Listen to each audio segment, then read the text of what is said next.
The planet was a hellish world with a thick atmosphere of hydrogen and methane. The surface temperature was over 500 degrees Celsius. No human could survive there, but it was not uninhabited.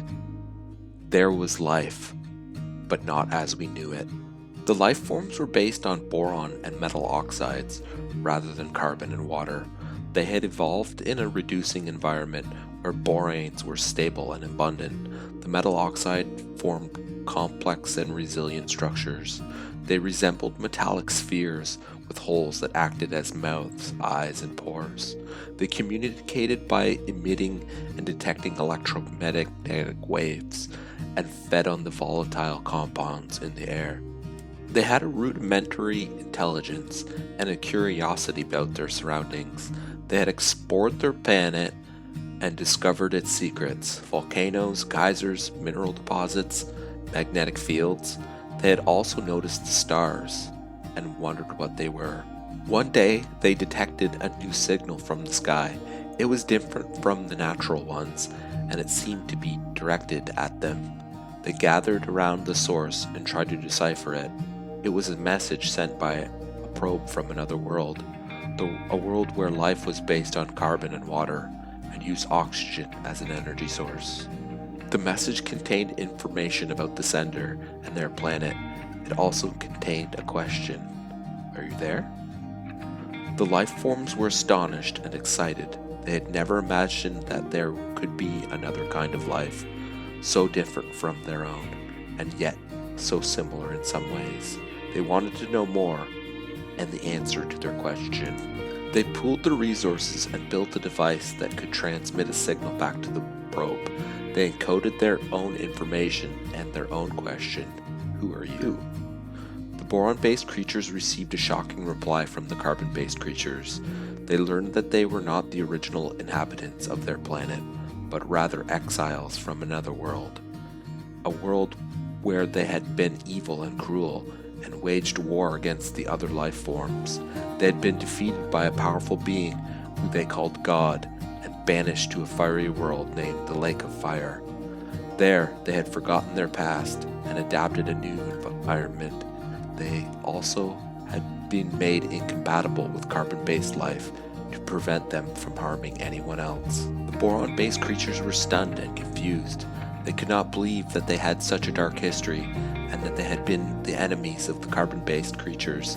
They felt ashamed and scared and wondered if they were still evil and if they deserved to be punished.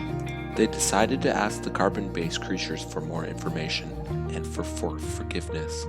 They hoped that they could find a way to redeem themselves and to coexist peacefully with the other life forms. They also wanted to know about God and why he had spared them. They sent another message with their questions and their apologies. They waited anxiously for a response, hoping that it would be not too late. The carbon-based creatures sent the final message to the boron-based creatures. They told them that they had no ill will towards them and that they understood their situation. They also told them that they had a gift for them, a technology that could allow them to transcend their world and explore the universe.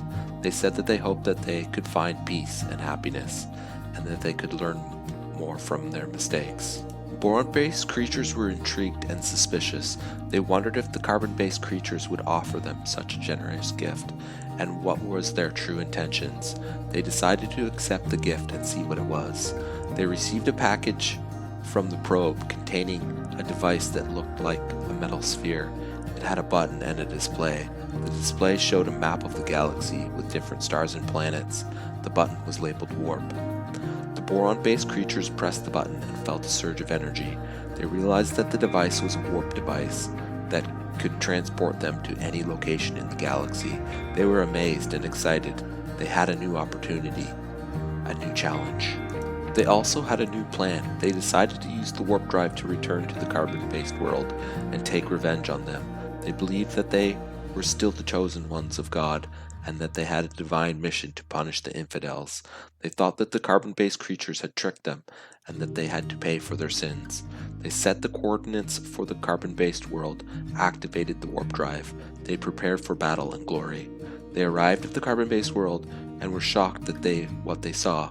It was a barren wasteland with no signs of life.